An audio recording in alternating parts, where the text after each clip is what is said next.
Home Energy Show, where today I'm joined by Johnny Moorhouse, Head of Business for HEIS Consumer Code. And we go quite way back, Johnny. We do, yes, we do. It must be now probably 2018, 2019, yeah. I think, I was literally looking at my phone the other day. In fact, actually, did Libby tell you about the Simon Roberts situation? The multiple Simon Roberts. And I showed her on my phone. And I think, actually, unless the other Simon Roberts is listening to this, which there is every opportunity he could be, any of the other two I'm talking about, and it was actually a negative reason why I was like, I need to call Simon Roberts.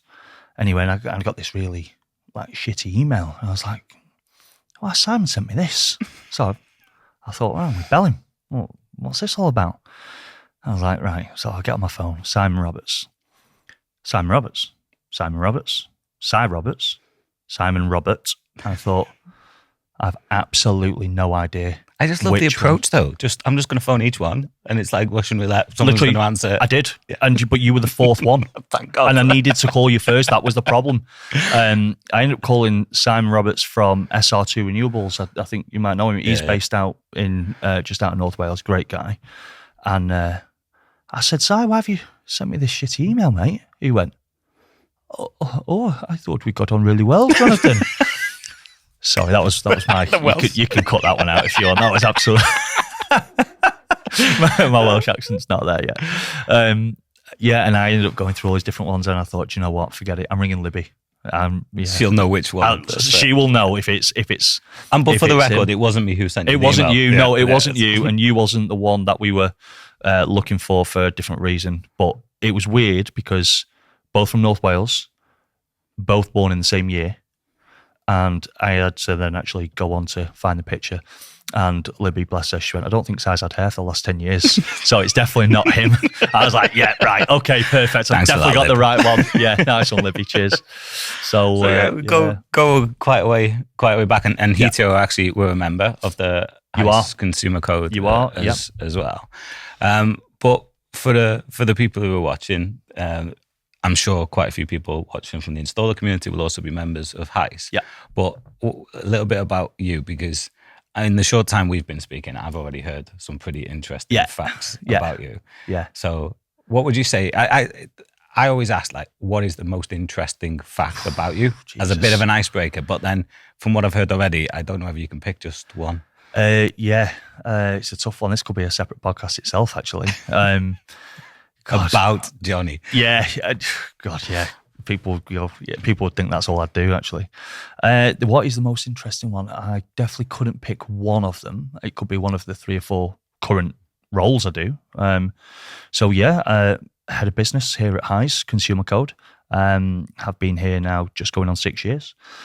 I am a on-call firefighter. Yep. Quite weird, quite different.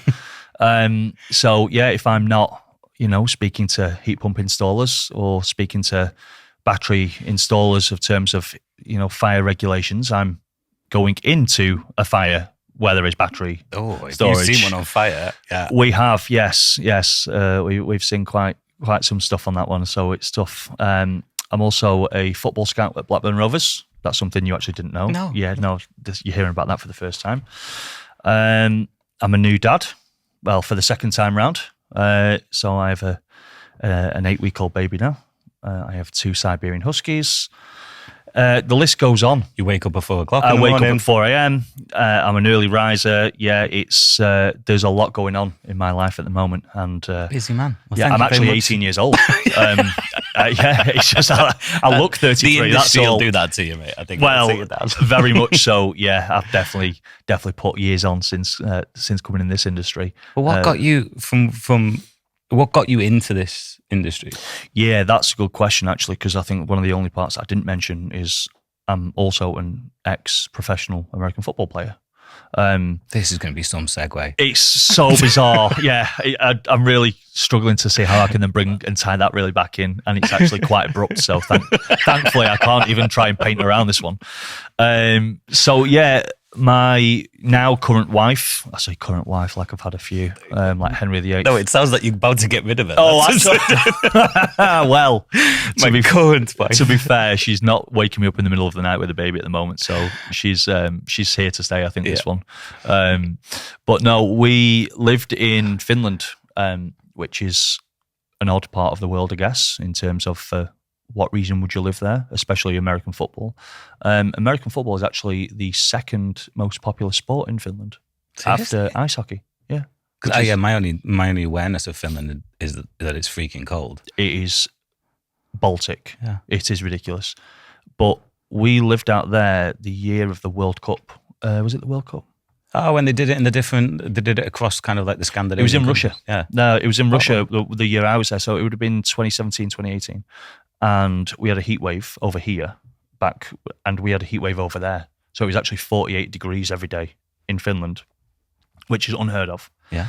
And we were there expecting, I've taken over like 4 suitcases of like warm weather, no shorts, no vests, no anything. And all of these clothes have literally just gone straight into like storage for the entire year. And it was such a waste. But we actually travelled over there whilst my wife was pregnant, and we didn't know at the time. So we've gone and had with our first one. We've had the full pregnancy while she's been visiting, Finland hospitals and the sort of maternity care, which was unbelievable. The parts that I made of it was unbelievable. But yeah, we were there for, like I said, for a good while. And when it was time to sort of like grow up, so to speak, and stop playing sports for a living, it was a case of, okay, well, what do you want to do? What's your thing? What do you know? And sales and business and commercial opportunities has always been my background. I've been doing that since I was selling lighters and cigarettes on the promenade from 10 years old in Blackpool, and selling paper rounds and car washes at 12 years old with my younger brothers. So sales and commercial opportunities has always been my background. I think renewable energy, solar PV, battery storage and air source heat pumps is a very promising, or at the time was an extremely promising industry and technologies that I'd looked a lot at whilst in Finland. Mm-hmm. So obviously you'll know in terms of your research and your knowledge across Europe for the heat pump side of things, Finland is actually quite a forward-thinking country, especially that side of Scandinavia. So I started doing a little bit of research. Started looking at air source heat pumps, low temperature, extremely low temperature outside, the solar PV and battery storage side of things, and sort of made an initial attempt as to when my contract was sort of like coming to an end, like 6 months towards the end of it, and we thought we might end up coming back home for the birth of our child. We then won't be going back out to a different country, because usually in American football, it's all 1 or 2 year contracts. So you go from Germany, 2 years, Sweden for 2 years, Finland for 2 years, might go and do a year in Canada, etc., etc. And I think we'd understood that I was getting to a point where I was getting sore in the mornings, and I was like, okay, I need to think about moving on now. Like I said, took this, I want to say liking, it was more of an obsession. I think, as we know with the majority of people that are watching and listening to the podcast, you as yourself as well, is if you are mad enough to get into this industry, you usually are mad enough to get obsessed with it. And the people, especially, the guys that you've had on, Graham Hendra, for example, they are mad as a box of frogs, but they are obsessed with the industry. And the obsessions and the people who are obsessed with the industry are what makes the industry. Yeah. And for me, that was a big driving factor as to why to come in.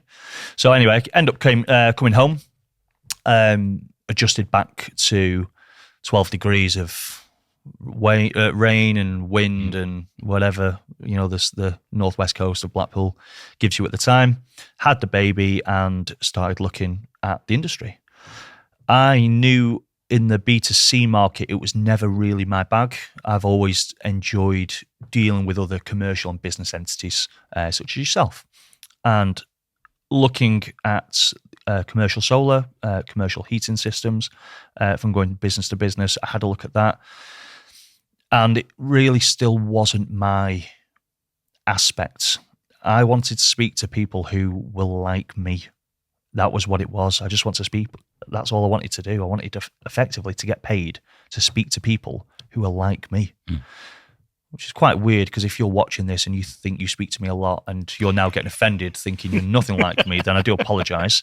But ultimately, I ended up speaking to who was the best man at my wedding, a good friend of mine, Michael McGugan. And he was, at the time, the marketing manager, which ironically is what Mel is today. And he was a marketing manager. I got speaking to him. He spoke to me about a position that had arisen in the business, give me a nice introduction as to what it is, what it does, the industry, et cetera, the regulations, the new regulations. And came in, had an interview, lasted all of about 7 minutes. They sent me to the toilet, and I was like, oh my God, I balls this up. They sent you to the toilet? Well, I've now known, after speaking with Mike about interview techniques, in fact, actually, I probably shouldn't say this just in case. We said this earlier, didn't we? Yeah, fuck it, I'm saying it anyway. About interview techniques as to what interviewers will say to each other if they think the interview is going a certain way. So they might say, for example, oh, it's a bit warm in here. And they're saying, this interview's gone to shit. Let's get them out of here immediately. Now, I only know that now. I didn't know this during my interview at the time. And when I said, do you mind if I just nip to the toilet really quickly? He was like, yeah, we're actually done anyway. And I was like, oh, fucking hell, we're only about 10 minutes into this interview. It's not really great. But what it was is when they given me all the information and all the PDFs and the brochures and the leaflets and the website as to, and most companies will do this now. They will say, can you go and have a look at who we are, what we do? And then during your interview, I want you to come back and sell what we do back to us. Well, this is like the sell me this pen kind of thing. Very much sell me this pen. And I was like, okay, well, I've seen Wolf of Wall Street. I know how this goes. So that's absolutely fine. So I've come into the interview. Actually, over the weekend, I had looked at the website, had a look at what Mike had sent me, and none of it was making sense. It was like, HEIS. So HEIS stands for Home Insulation Energy Contractors. I was like, right, well, first off, that doesn't even spell HEIS. Okay. DGCOS, Double Glazing Conservatory. I was like, ooh, sounds like a lot, this. QA scheme supports. I was like, right, so I was like, do you know what? I'm probably not going to get the job anyway. I'm going to go re-sign American football. And then my wife at the time, no, come on, it's time. You need to get your ass together. So I was like, right, well, none of this stuff is sticking in my head whatsoever. So I turn up in the interview and they ask me, okay, so what do you know about the business? And I've thought, I can't wing this. It's like, there's no winging what I'm about to say. So I've said, ultimately, I don't. I've read it and I don't understand it. And they was like, well, we thought you'd have... And I said, yeah, I know. I said, I just don't understand it. And I said, that's probably more about you and the way you've marketed it to me. That's good. Well, don't give me props like I'm clever enough to think about it. I just said it offensively. I was trying to get out of a situation that I actually did not understand what this was. And I said, this might be the way you've marketed it. I said, but I don't understand what this is. And I said, is this what installers receive too? They said, yeah. And I thought, they're not going to understand that, And they was like, they looked at each other, almost like a light bulb moment, as in, oh, we might be onto something here. And again, I think they were giving me props for saying something that I'd not thought about. That might sound now like I'd come up with a really good sort of like reverse psychology. I wasn't clever enough to think about it, things like that. And I just turned around and said, tell you what, do me a favor. Why don't you sell me on the business? And if I think that this is the right thing to do, give me a week, unpaid, and I'll show you what I can do in the week. Unpaid, and there's no obligations, no nothing. If at the end of the week you don't like it, we go our separate ways. Wow. But you let me know what you guys do. And then I thought to myself after 5 minutes, I was like, how have I come to an interview and they're selling me on what they do? I thought, Jesus Christ, I must sound like an absolute genius here. And then Mike at the time, he when I said I'd sort of gone to the toilet, I'd come back out, and then he was sat there waiting for me which sounds a little bit weird, but he said, how do you think it went? So I said, I don't know. I said, I don't think I was suitably prepared, to be fair. And I said, I don't really get a lot about what you do. I said, I get the premise of it, but I don't get about what you do. And he was like, well, to be fair, mate, you've absolutely smashed it. And that was a class interview. He was like, you start Monday. No way. I was like, what, for the week? He was like, oh, no.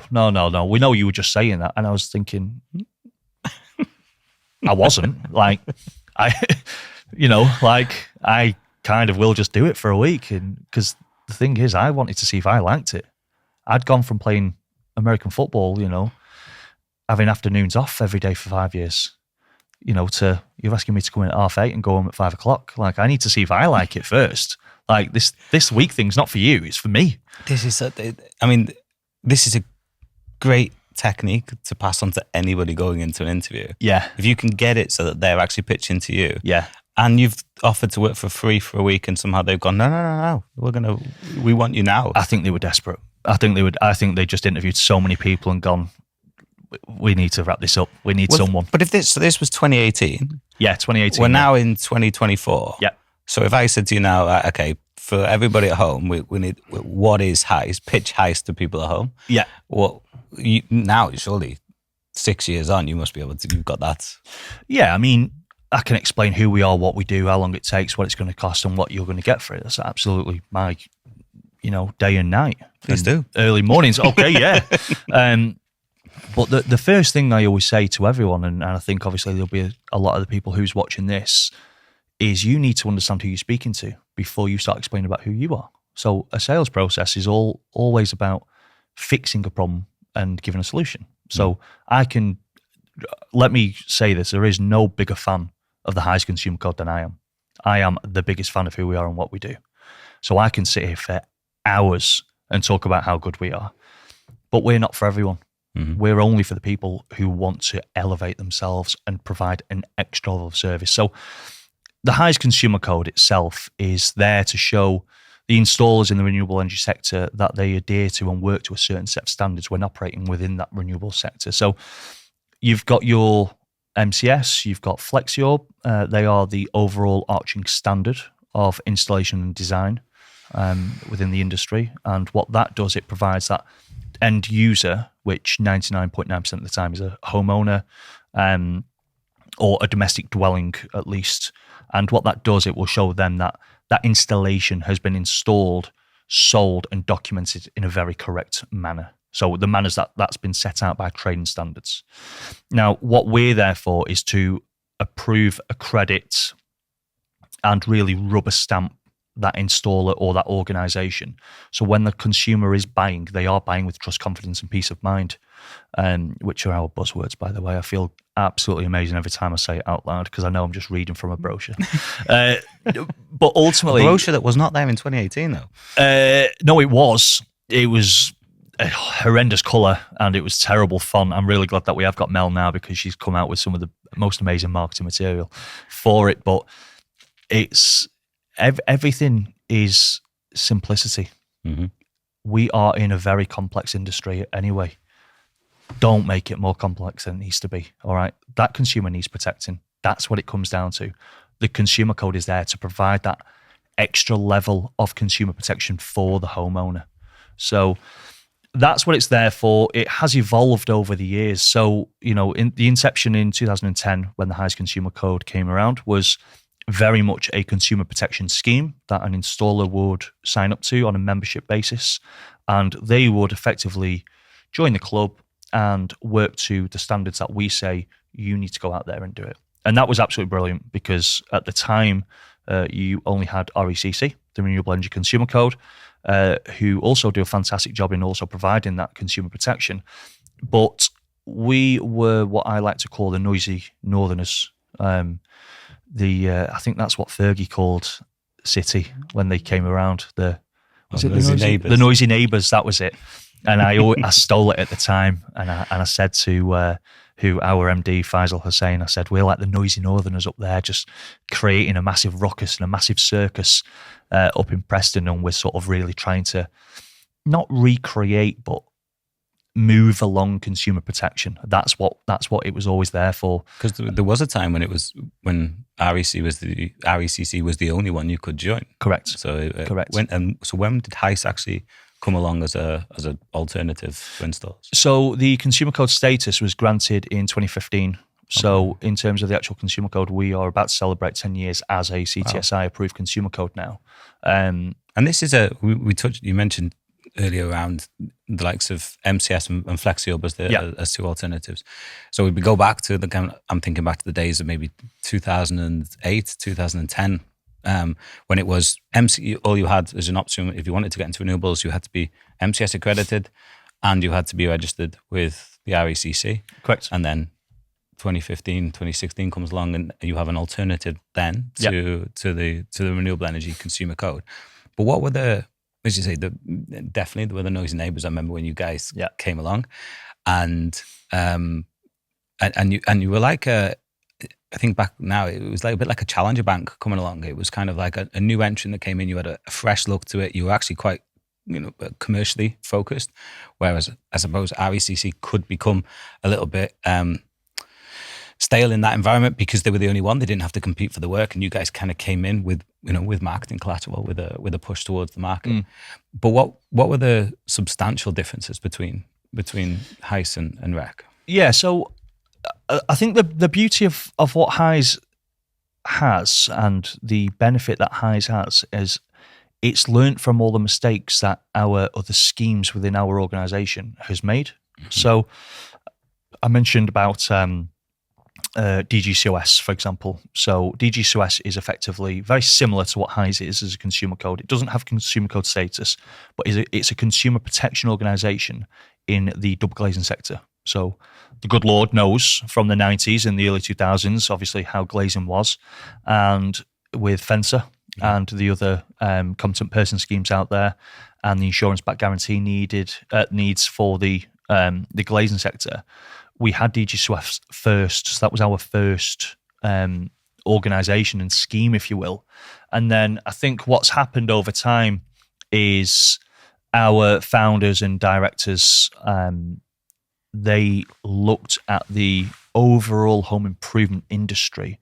And anyone who's got half a brain would look at something and go, what's next? What is the next product? What is the next sort of thing that homeowners are going to start looking at? And obviously, 2008, 2009, 2010, air source started getting very, very, very more prominent now. Solar PV with the feed-in tariff that was just launching around about that time, that was getting very big.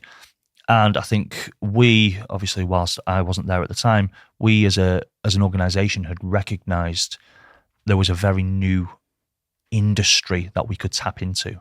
And usually you would tap into a product, but this was an industry. It was a forward-thinking industry.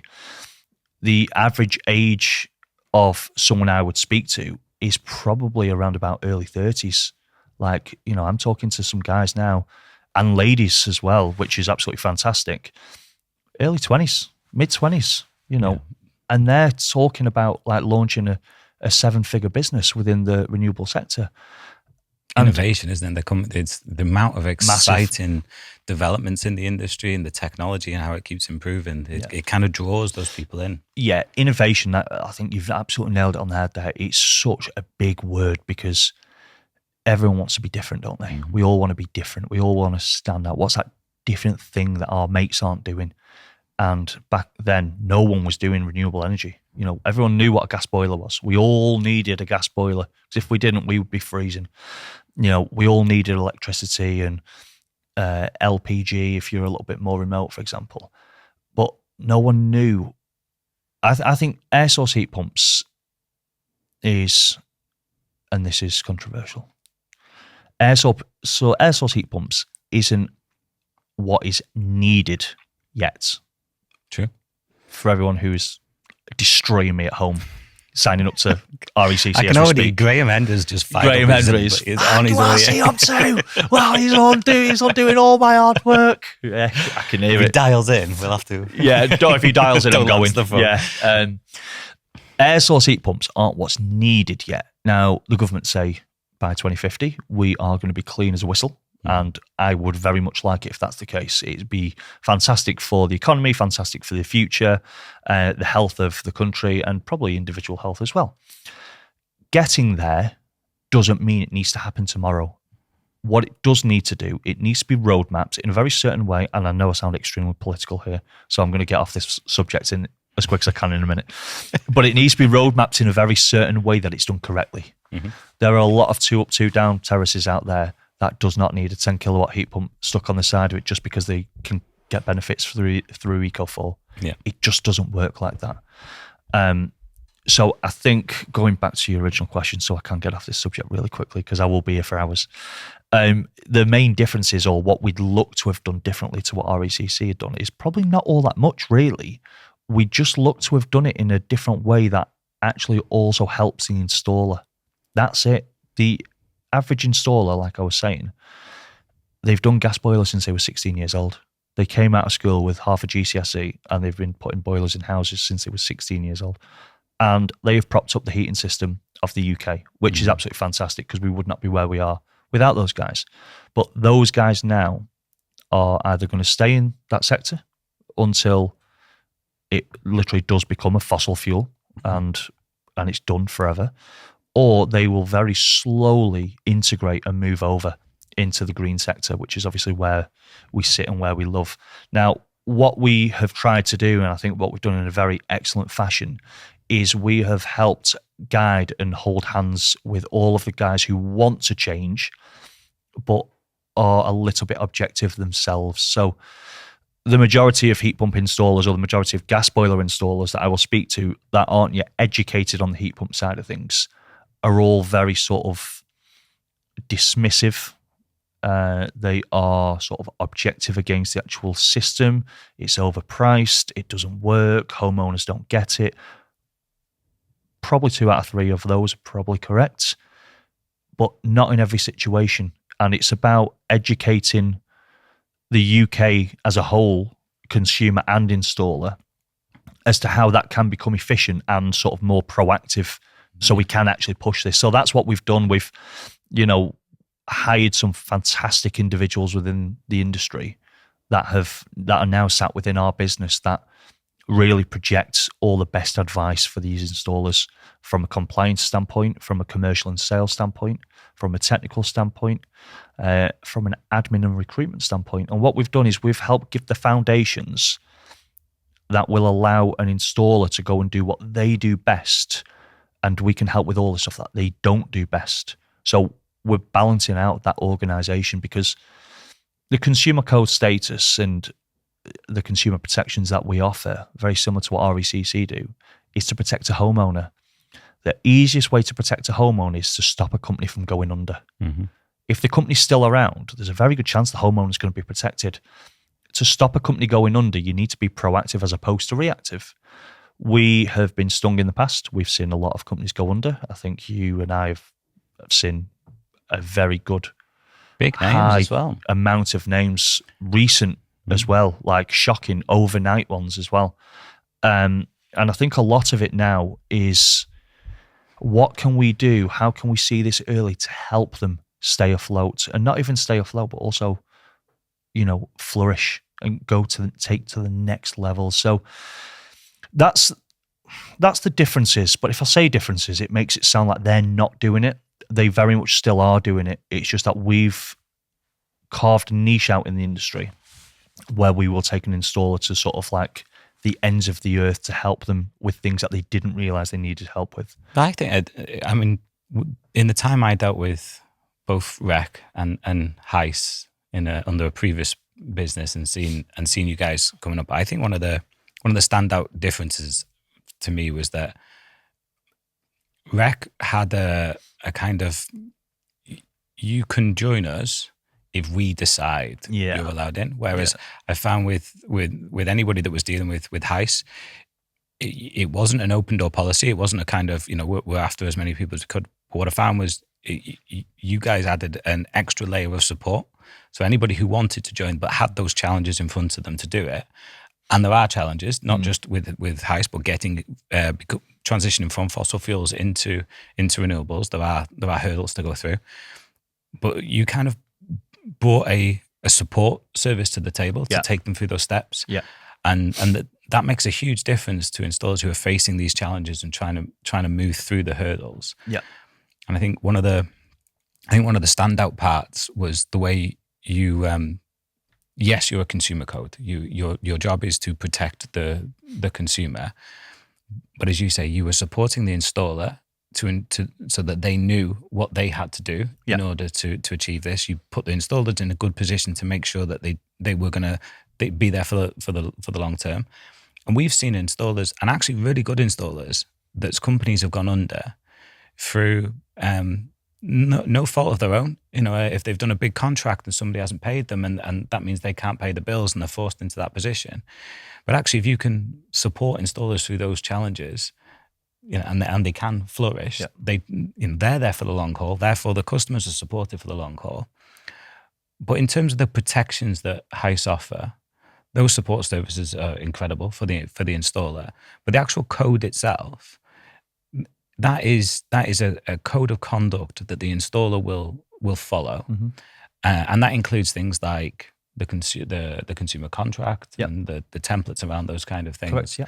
To make sure that this thing that when they do present it to the customer, this also meets trading standards requirements as well, which it can be a brand new world because and this is, I think, one of the challenges that your traditional installers and your fossil fuel installers face when they move into this world is you could install a gas boiler for somebody on a handshake. It's going to be X amount. You agree the fee, go down to the merchant, pick up the materials, fit it.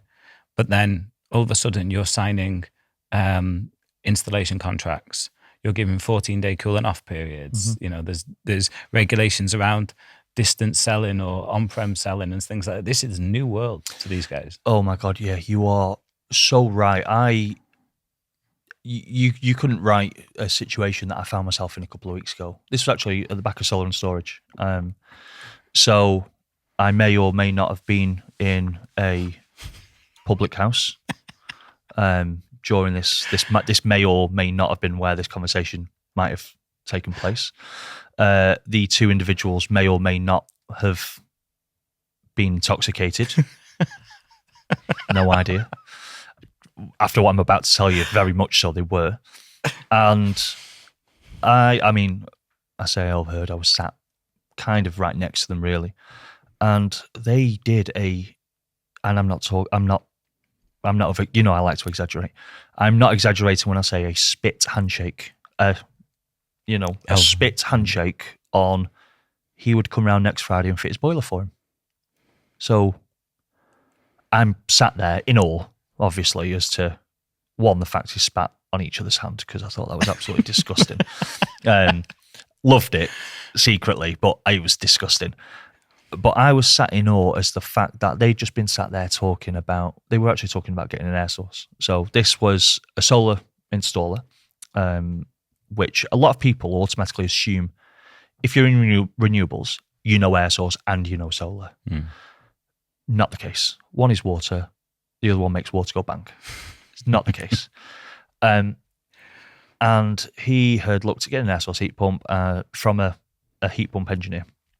And he'd sort of explained about how it works, et cetera, and what it's going to cost, and this, that, and the other. And the guy goes, do you know what? Like, just get us a Valent.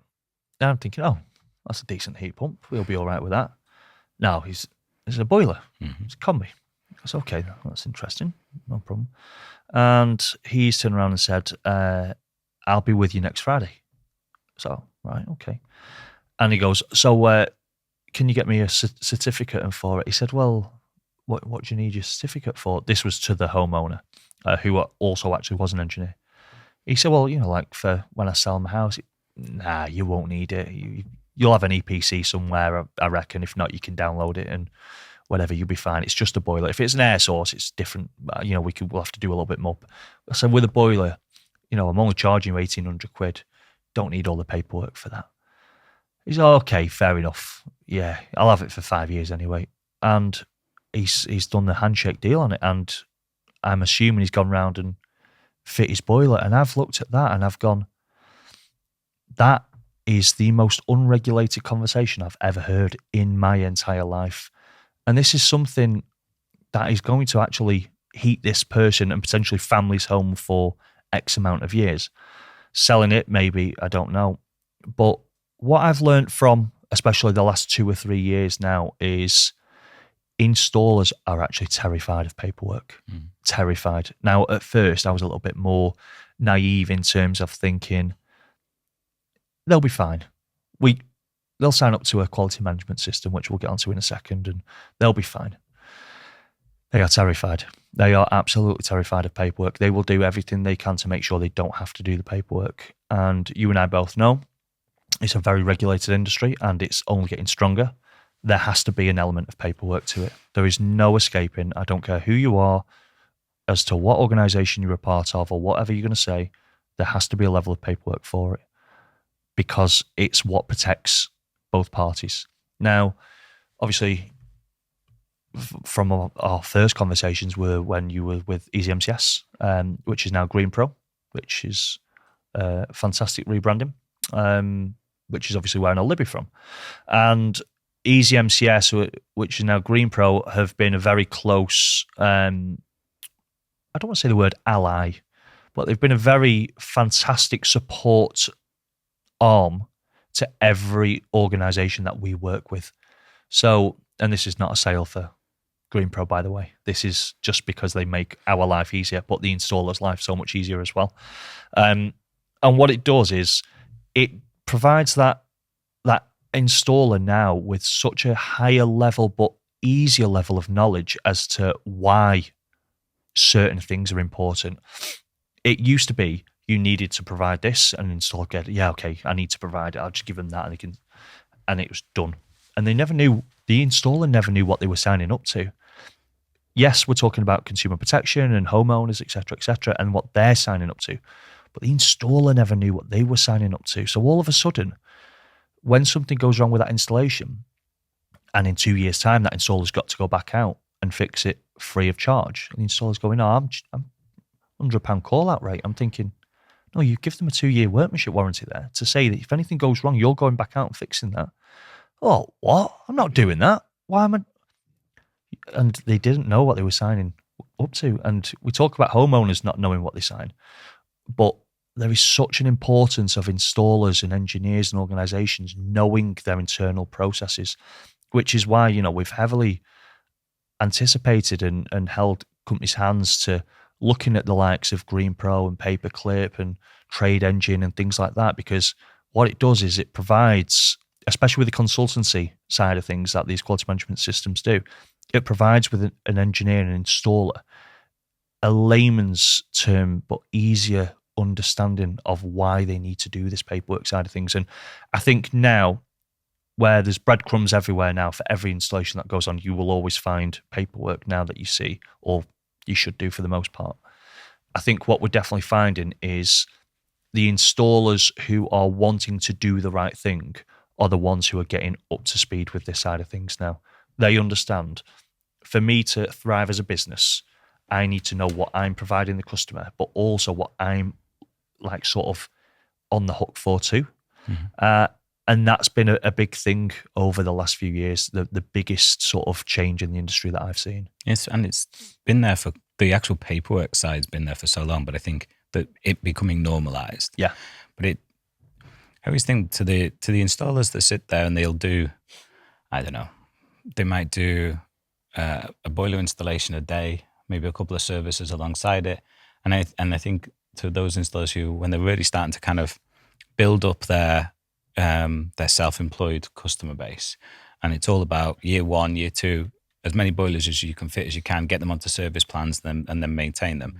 So it's volume based, whereas if you then start looking at the heat pump installer and the types of installations, excluding maybe some of the bigger boys that are in that field, it's more specialist. They're kind of, you'll do an installation, but you might be there for a week, 2 weeks doing a heat pump installation. Solar is a little bit different now and has become a little bit more automated in the paperwork process and that kind of thing. But heat pumps are still way behind. Yeah. But how do you, I don't know, I go back to the lads that all kind of started on their apprenticeships around the same time as I did, and they haven't necessarily, those that haven't made the transition into renewables, And the conversations there, they're really, really straightforward. Those that have, say, I had a customer base who wanted that grant or wanted that incentive. So I didn't necessarily make a conscious choice to transition into the renewable energy sector. My customer base, my client base, based on their demographic, based on this region, were asking for something. And if I didn't provide it, somebody was going to come in and offer it. So they kind of go, the paperwork for them becomes a mandatory requirement. The schemes they have to join become a mandatory requirement to service a customer base. And then you've got these kind of huge fractions around the UK where you have customer bases and demographics that aren't interested in that kind, or either A, aren't aware, or B, aren't interested in making those financial investments into the technology, which kind of then holds back installers during these schemes, because there's a school of thought that says if more installers got involved, got accredited, adopted the paperwork, put the procedures in place, that they will drive the adoption of renewables forward. But I think that kind of period around 2010, 2014, where we saw mass solar adoption, kind of highlighted that it's consumer demand is going to be probably the thing that really changes this. But I think the really interesting point that we're at the moment is we seem to have a lot of consumer demand, a high amount of consumer demand for the products, but a serious lack of qualified and certified engineers. I don't like to say competent, because I think we've got a huge amount of competent engineers, but certified and qualified, i.e. you've been on a heat pump course and then you've gone through the journey of adopting the procedures and the regulations to become approved. But one question we always get asked is why? Why do I have to jump through all those hoops? And first of all, there's the added layer of protection. But I always think when you're getting involved in certainly if you take the heat pump industry as it is now, there's a huge grant associated to each heat pump, £7,500 grant associated to each one. So you are actually administering taxpayers' money. You're paying that out to those customers.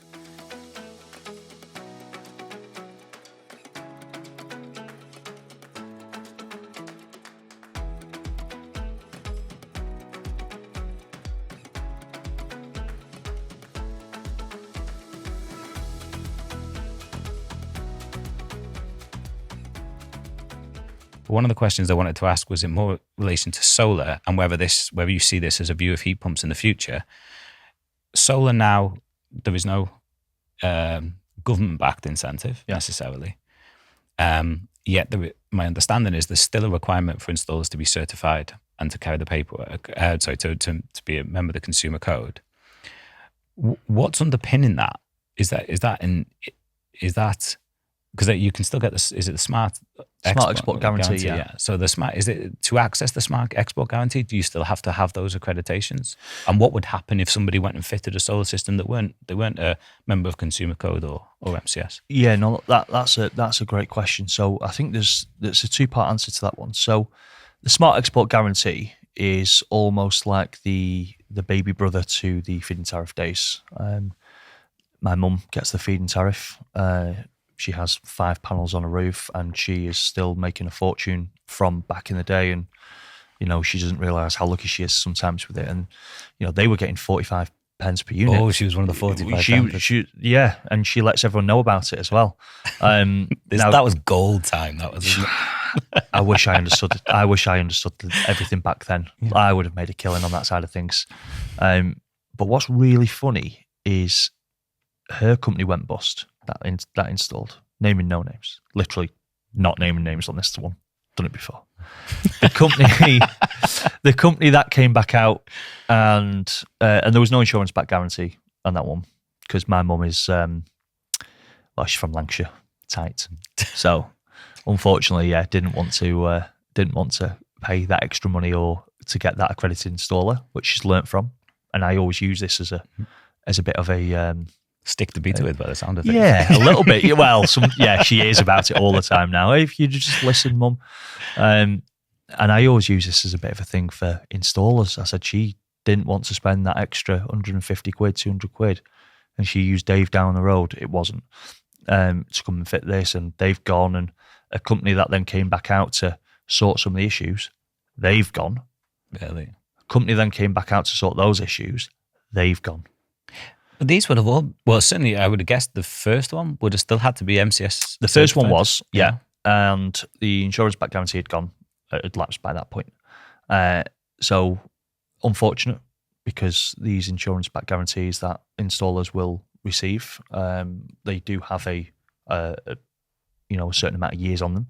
Is this the 2 years? Is this the 2-year workmanship warranty? Yeah, so it can be any length of workmanship warranty. You can have a 25-year insurance back guarantee on certain products, not solar or air source, but yeah, you can get certain length of warranties for any product really, if the insurer will obviously back it. But yeah, that was it was a 2-year insurance back guarantee that she had that basically will protect the homeowner if the company is no longer trading.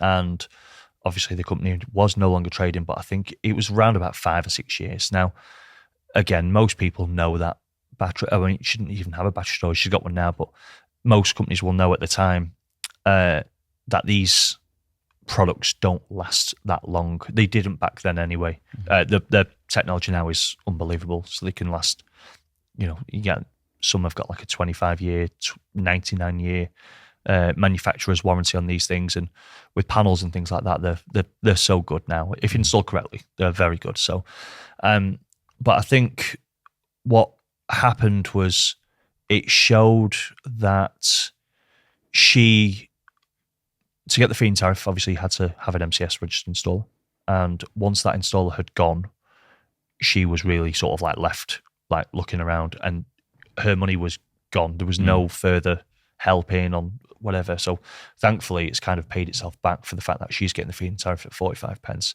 And it's really helped. But in terms of the smart export guarantee, it's very low now in terms of payment back, for a homeowner that will generate and then sell to the grid.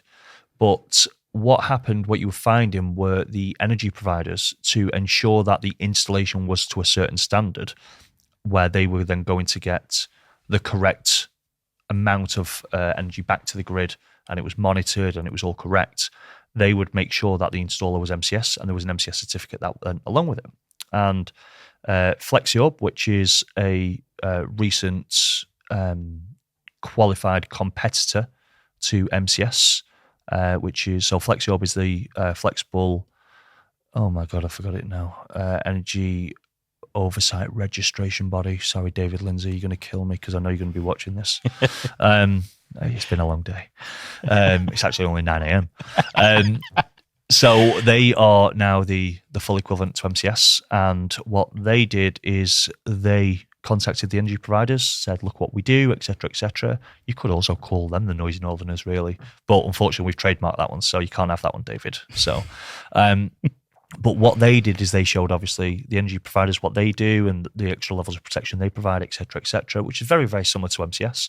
And the installer can then obtain a FlexiOrb or MCS certificate, which will then allow the homeowner to get that smart export guarantee and then the payments back from the grid. Okay. Now, so that's like, it becomes then even though you could get Joe from down the road, in theory, put some scaffolding up, put some panels on your roof, electrician in to connect up the battery, you still got the building control requirements around that stuff, so your NIC, your ESC, all that kind of thing. But they're saying in order to get the smart export guarantee, you've got to have so we shouldn't call them MCS certificates anymore. It's an MCS certificate or equivalent, i.e. Correct, FlexiOrb that's what they call it now. So it's MCS or equivalent. I do think they will be changing it to, the wording would be MCS or FlexiOrb certificate. And it's a big change for the industry to have an alternative to MCS, because we haven't had that for as long as it's been around. Absolutely. Microgeneration certification was the standard. Yeah. But then there was I don't know if it's still available now, but I know Octopus Energy came out at one point and was saying, if you have the installation done by us, you'll get the smart export guarantee, and we won't make it an MCS. You won't have to have an MCS certificate, which kind of then opened up the door for not being an MCS installer in its own right. I don't know whether that got any traction in the end. Yeah, no, so I think, and please don't quote me on this for all the keyboard warriors outside looking at this and about to destroy me again. But I think now, if you were to get Octopus on the Smart Export Guarantee, I don't think you actually need an MCS certificate anymore. But you are then, I suppose, if you then switched Octopus to Eon, for instance, to have you're then missing you haven't got an MCS certificate, so you couldn't get the same. That's a fantastic question. I'm going to have to ask John Schmick about that one. It's just, I just think there's lots of these. I've always seen both. I've seen MCS as a fact that, as I mentioned before, you're kind of administering taxpayers' money. Yeah. So in any world where you're distributing taxpayers' money, there should be checks and balances in place, and the benefit is that you get to administer those funds, and that means you can attract customers that in theory you wouldn't have attracted before. Correct. And if you don't want to administer the taxpayers' money and you don't want to get involved in that, then you carry on doing your own thing, and it's fine. But then that kind of grey area that appeared when there was no government incentive necessarily for solar, and then there was this kind of window between that and Smart Export Guarantee coming into play, and people were asking that question: well, why do this? Why put these things in place? And I think that the thing, going back to the spit handshake and the guys that they had there, if you took solar in that window of time where there was this gap between government incentive and the Smart Export Guarantee, I think it was about a year and a half. That yeah. And in that window, there was people saying, "Well, I'll put your solar on. I can fit back. I'm a qualified electrician. I've got a friend who's a roofer." And I think one of the most interesting conversations I had at that time was you had two organisations quoting for the same property. Yeah. One certified, one wasn't. And the customer went with the one that was certified. And when you asked them the question, so pound for pound, price was the same. Mm-hmm. So you actually got to the point where this £1,800 saying, "I'll shake hand on it's because I won't do your gas certificate," because the systems had become so automated in the solar world. Oh, yeah. You actually got to a point where these two people, one certified, the two organisations, one certified, one wasn't, price point was exactly the same. Mm-hmm. But this person, that was the organisation that was certified, was able to say, automatically, you get this certificate, you get this certificate, you get a 2-year warranty, and you get the insurance back guarantee. And the other one sat there with a spit handshake, and you kind of go, well, okay, there is a difference here, and because actually they land on the same price point. Whereas a lot of people seem to think, just because you're certified and you have all this stuff, it automatically means you're going to be thousands of pounds more expensive than your competitor. Yeah, no, you are right in that one. I think what we've seen is, take COVID, for example. And do you remember that time when that ship got stuck on the coast of wherever it was? Yeah. Do you remember that big ship that got stuck? Yeah. Anyway, it just seemed like it got stuck with everyone's battery storage as well at the same time, by the way, which was the worst thing in the world. Anyway, what we then found was everything is obviously about demand for the consumer, isn't it? The price of battery storage has dropped down drastically. So you had the solar wave, so to speak, in 2022, which was unbelievably high. That was, around about the energy price cap and things like that. And it was unbelievably high. So supply and demand drove the prices through the roof. Excuse the pun. Again, I'm not clever enough to think of something like that, or funny enough. And it drove prices through the roof. And what it did is it made the industry absolutely unbelievable. It was, I was going to say it was energetic. It was. I think if you do one more, we've actually got to say you are that good. Yeah, you cannot make a blooper video out of this because I'll get destroyed. But what we found was the energy was so rampant at the time that homeowners, it felt like 2017, 2018 again, when it was like the back end of the feed-in tariff days. And homeowners are becoming savvy. Now, I have ADHD and I do things in a very, very certain way. If I want to look at something, chances are I've watched 29 YouTube videos, listened to 17 podcasts, and read every magazine and book that there is available. And it could just be for a light bulb. That's just kind of who I am.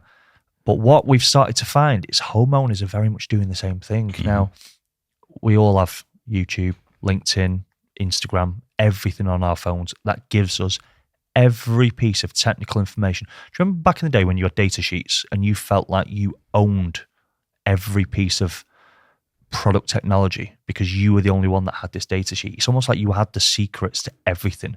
and homeowners knew nothing apart from what you told them.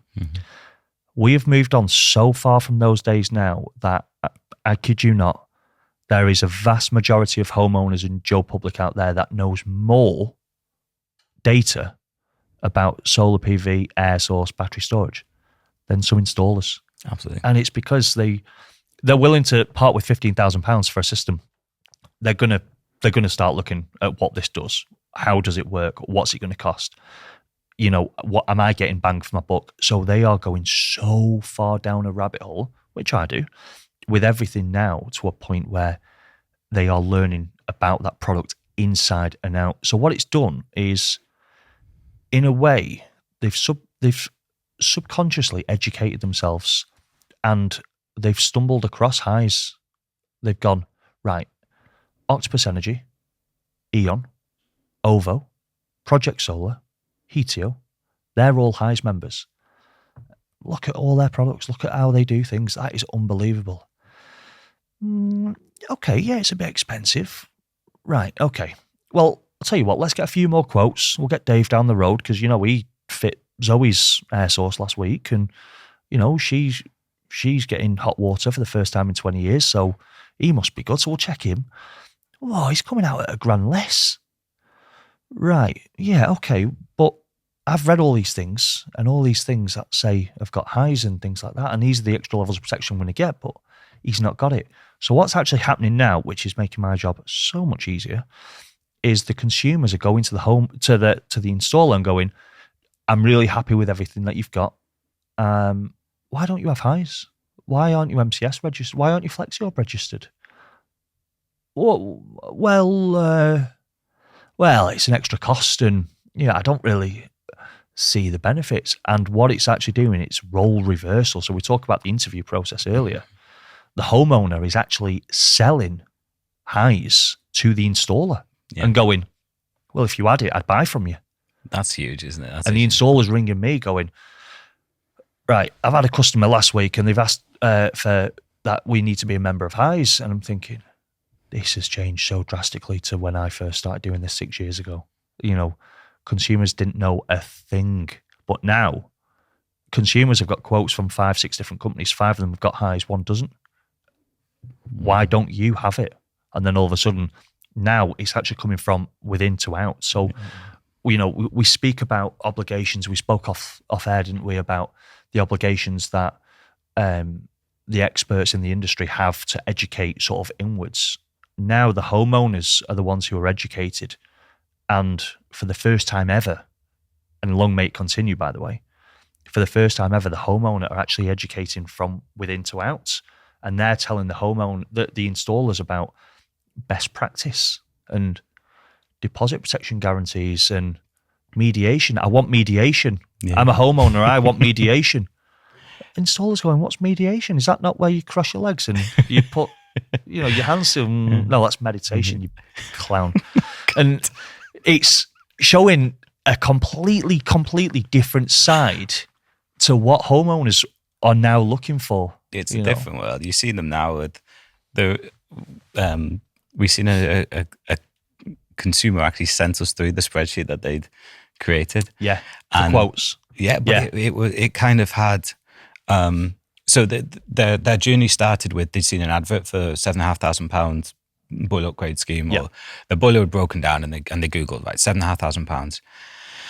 Okay, if I can get £7,500 to a new heating system, I'm planning on spending £2,000 or £3,000 anyway on a boiler. So okay, I could go for a heat pump. They had solar and battery, so it kind of offsets. Yeah, and increased their self-consumption from solar and all that kind of stuff. So they'd educated themselves. Yeah. But their starting point was, okay, there's a £7,500 grant here. How do I get access to that?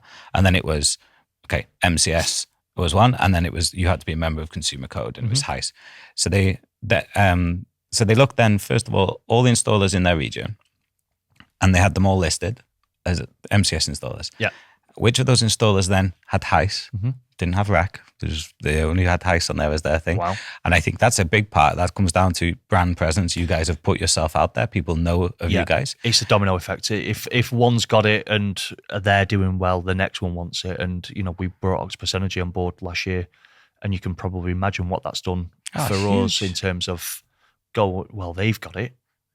well, we probably It all need becomes to a qualifying factor, doesn't it, for the homeowner? It does. Of course it But does. I think that one was, it was but then the layer down from that, and I thought this was really interesting. The next level down was the manufacturer that installer was certified by. Really? So as in which kit they would install. Yeah. Because by that point they had already decided they wanted so this particular customer was, I'm definitely having a Give Energy battery. Mm-hmm. So it was you. So by the time, bear in mind, they haven't even got to price at this point. So their qualifying criteria was they have to be an MCS accredited installer. They have to be a HEIS member. He had solar, but he wanted to add he had solar and a battery, but he wanted to add the bigger battery. So he knew he wanted to be Give Energy.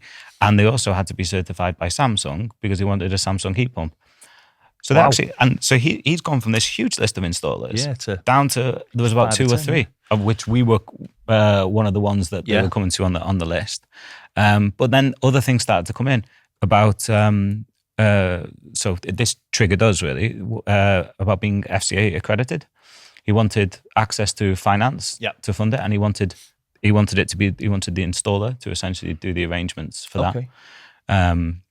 So we're teaming up with Home Tree to offer a long-term lease deal for the full pack of technology, doing it in partnership with E.ON with a specific tariff to support that called Energy as a Service.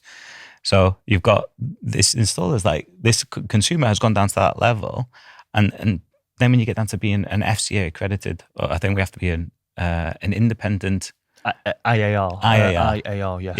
Yeah. Independent appointed representative. That's it. Yeah. So we have to be an IAR, which is the final hurdle we have to go through, in order to be able to quote this customer. Now, I am sure, if I went back and spoke to my kind of fossil fuel installer friends back home. Fuck, I love it that you call that. Yeah. That's what I call them now. They're my fossil fuel friends. They're all in a group chat now. Yeah, but you know what happened? Honestly, there is. And the battles that go on. F asterisk CK heat pumps. Yeah, that's what they call themselves. Because they're quite happy doing boiler replacements. But you know how that started? It was when we first started Easy MCS, and the first person I helped go through the accreditation process after doing it myself was Havard Renewables. Oh yeah, up in Denby way. North yeah, Wales. We went there not too long ago, actually. And he's gone through and now I think he's just been bought out by Centrica or something, or Certas. No, Certas. Certas. Yeah, Mark Deeney, he's the head of renewables over there, they've just been bought out, So that's just, and I see him and he still hasn't bought me a beer, and I'm like... Mark Deeney? No, Dave Jones, the guy who set up Havard. Yeah, I was like, so these ones that went on that journey, he started out as a job an electrician. Yeah. And then he sells his business to Certas doing solar battery and heat pumps. And the other guys we all in the same year in school, we all did the same apprenticeships at that time, and they're still going around commissioning boilers in people's homes. Yeah. So and they'll still tell me now it's a waste of time. Yeah. At getting into the industry. Of course. And Dave's driving around in a brand new Tesla. I wonder why. And living life. I wonder why. So there is gaining access to these accreditations and being able to be involved in those schemes, and I think the consumer knowledge around the consumer code and the protections that brings. I think it will start to fade out, those kind of spit style handshakes over time. It has to.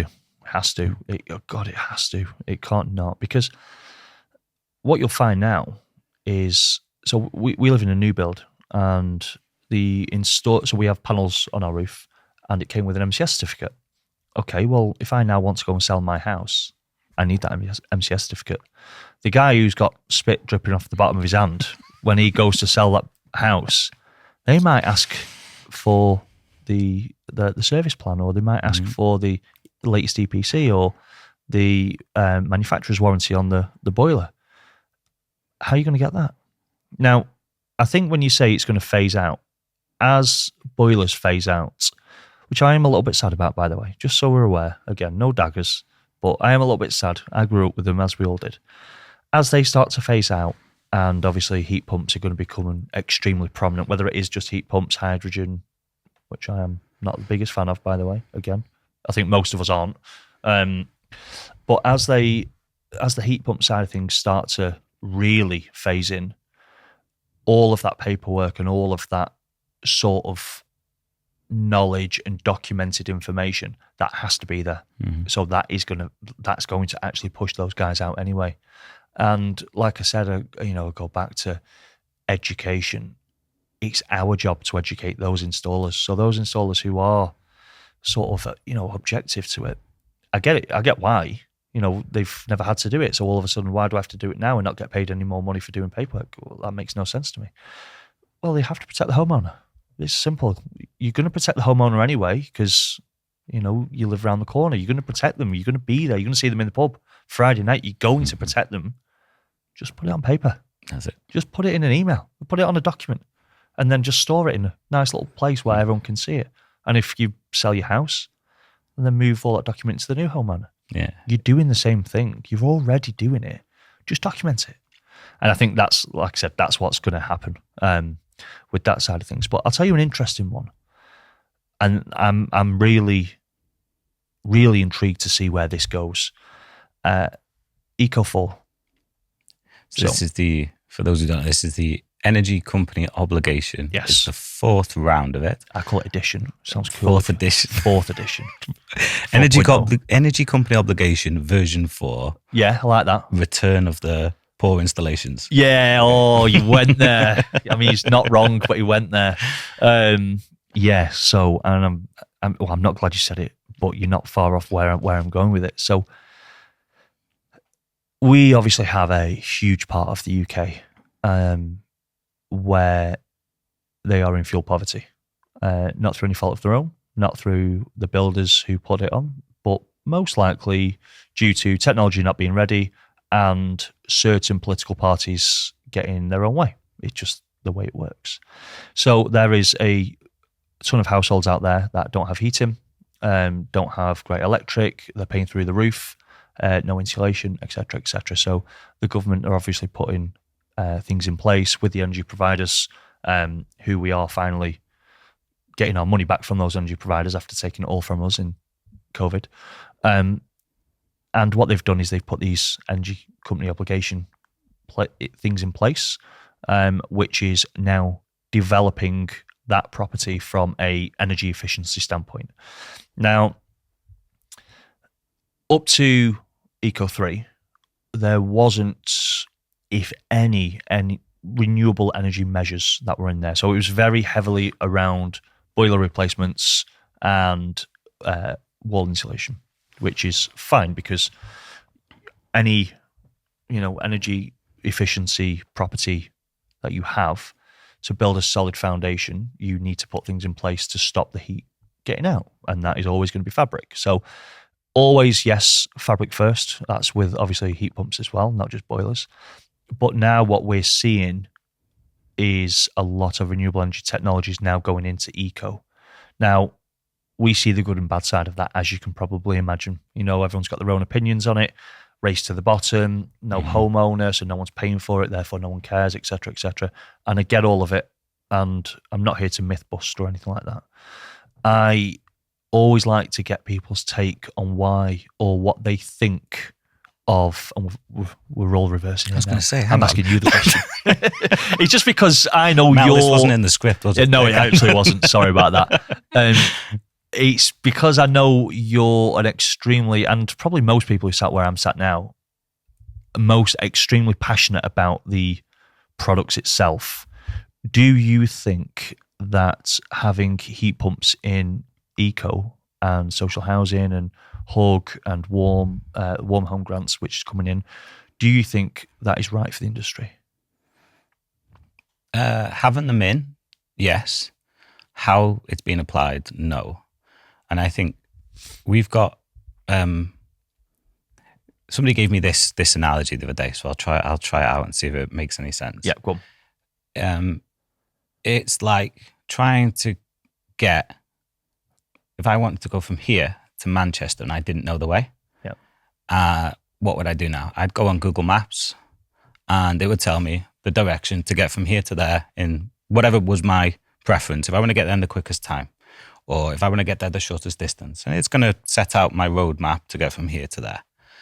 And my underlying frustration with it, and there'll be people that will say, well, we've put standards like PAS 2035 in place and all these kind of things. My underlying frustration is that we haven't got Google Maps for our housing stock. So we, about 18 months ago, we started our investment round, and we've spent so far about £2 million developing a piece of digital twin software that essentially connects to a home via the smart meter and starts to create a digital representation of that home in a database. So imagine when Google Maps first started, you've got this kind of this globe, and it's flat on the exterior. Oh, now you're opening it. No, I'm not going into flat work. It's smooth on the outside of it, and then the Google cars start driving around with the spinny cameras on top, and all of a sudden the globe starts to populate, and you start getting these visual representations of the journey that you can go on. And you can do that same thing with properties. You can create that digital twin, and that enables you then to run simulations of impacts of technologies. So we've just done our first batch. So we've just done 1 million simulations, ran through the model. And the amount of interesting insight you get right down to a granular level in the home when you take the 3 core factors: the building fabric, the occupancy profile, and the climate data. Okay. So that's what the building looks like and how it performs, how the people use it, and what's the weather like in those particular conditions when they're using it. And the reason why it irks at me a little bit when we start putting heat pumps in is because we're saying the EPC says this house should be good for a heat pump because it's going to reduce their carbon emissions.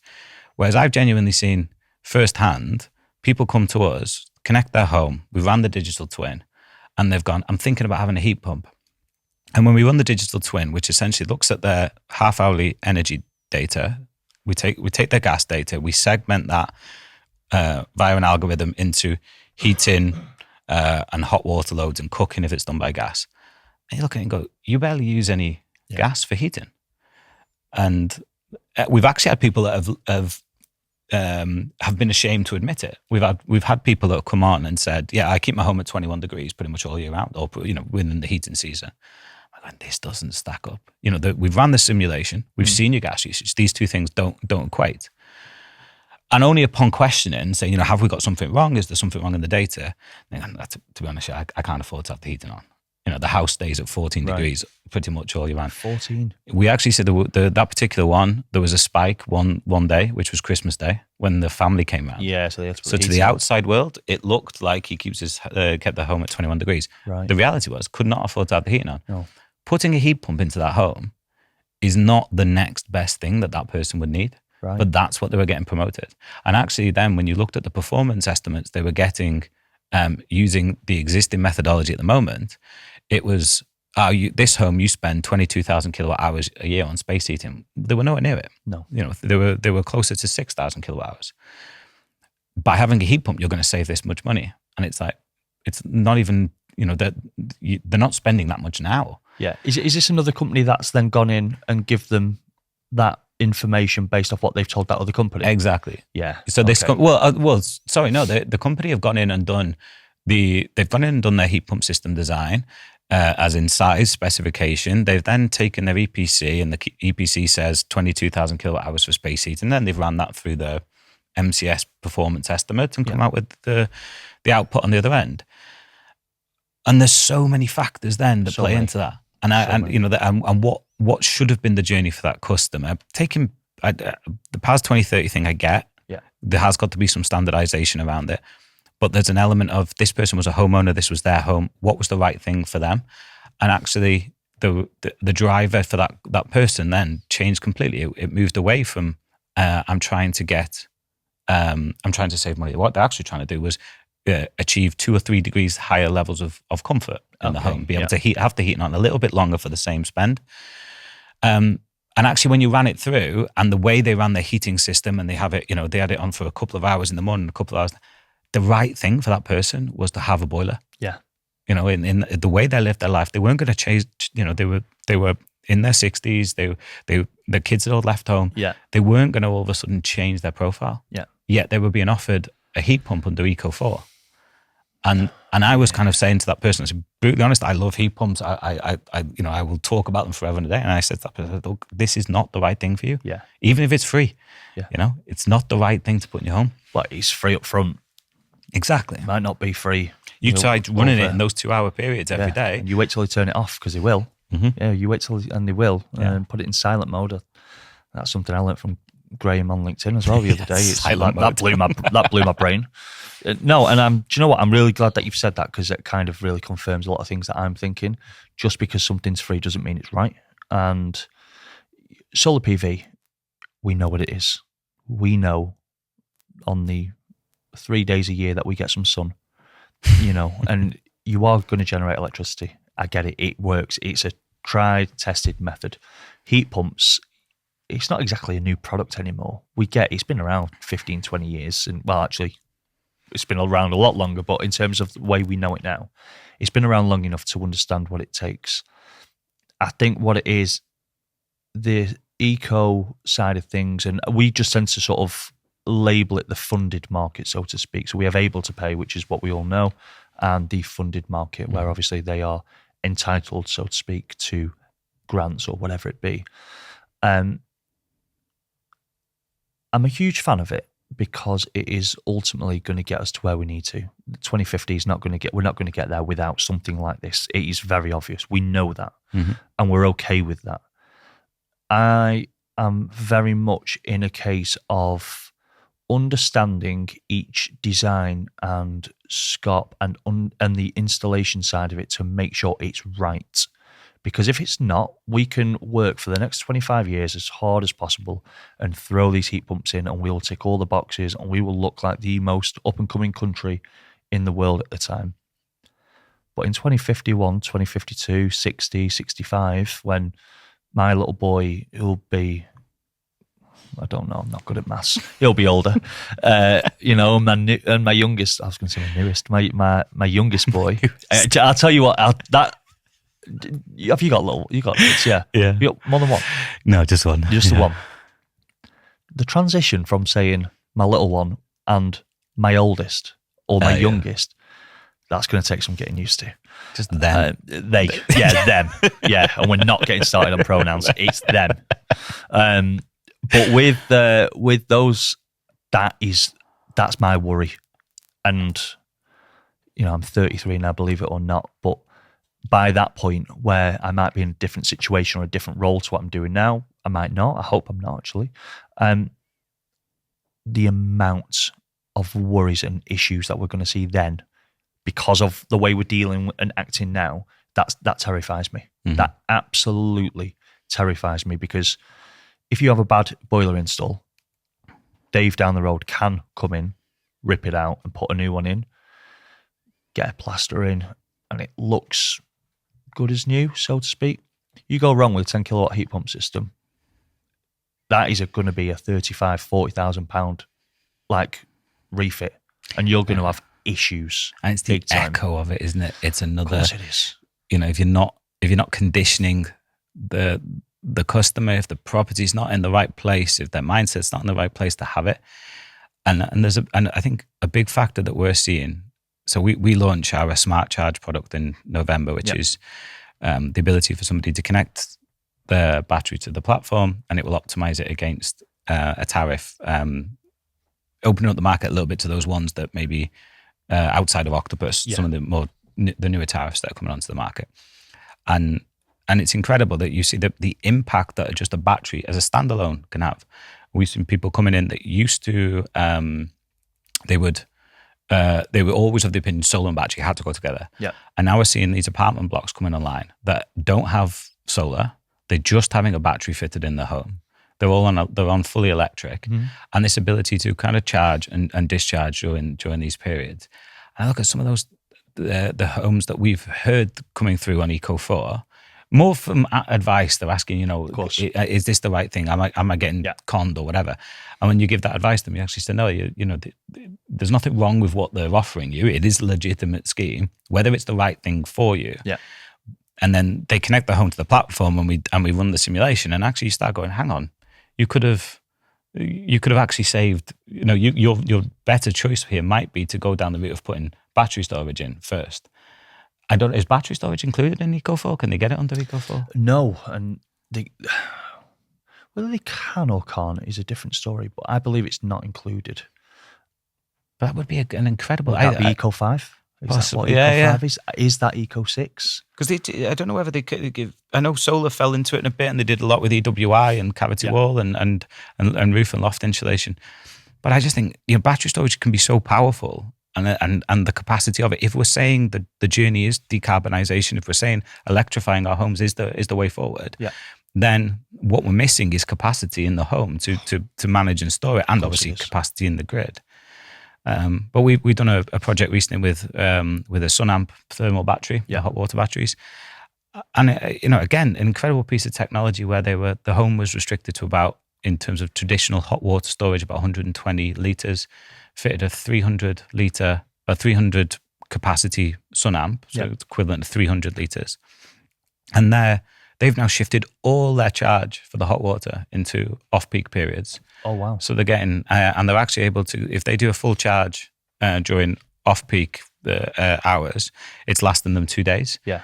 Whereas before, the way it was set up was they were having to charge it during the day to make sure they had, they'd use it in the morning for the evening. Yeah. So these kind of energy storage solutions, especially when you get the likes of the Give Energy Kit, and I know there's others coming on the market where you can store and discharge back onto the grid. Yeah, the hybrids, you can actually earn off it through the smart export guarantee. Yeah. So I think Eco is, I think the principle behind Eco is great. Mm-hmm. It's there for the people who absolutely need it. We're big advocates in this world of making clean energy more affordable. Of course. But I think there's just a little bit of tightening up around the specification around it. Yeah, I think PAS coming in and writing the standards for battery storage, I think that stinks of battery storage coming into Eco. It's got to. Why would it not do? Yeah. Battery storage is the best product in the world, second to none. I am the biggest advocate of battery storage. You're seeing now cars with battery storage, which will then charge off peak and then sell back to the grid. Yeah. Which is the most simple concept in the world. But delivering it is going to be a all different ball game. Yeah. We think of these autonomous cars? Autonomous cars. Yeah, that's fine. They can drive without a driver, but then as soon as you start going, okay, actually, no. Not only can it drive without a driver, but it's also going to start discharging back to the grid when you're asleep, and you might wake up and find out your batteries, all your battery's empty, and you can't go anywhere. Unbelievable, and that's what AI does. We are moving away to. We're going into the iRobot days, aren't we? Which is, it's not the worst thing in the world for some people, trust me. But I think now like I said, because I'm a geek when it comes to these things, and seeing where battery storage was and where it is now and what it can do, and with the systems that you guys have built in terms of what it can do for the customer without having to do anything whatsoever, it's so exciting, and I'm so glad that I'm now part of that journey. I'm so glad that I almost get to influence part of that journey as well. It is a real blessing, and being with you as well and working with you guys to get to that point together. It's really, really exciting. So yeah, it's a good take. I'm really glad that I asked you about the Eco side of things, because a lot of people are very emotional about it and not logical, because most people are installers and no one deals with logic, only emotion.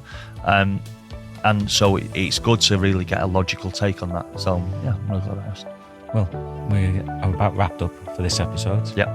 And join us for the next episode where Jonathan will be asking me more questions. And thank you very much. And we'll catch you on the next episode.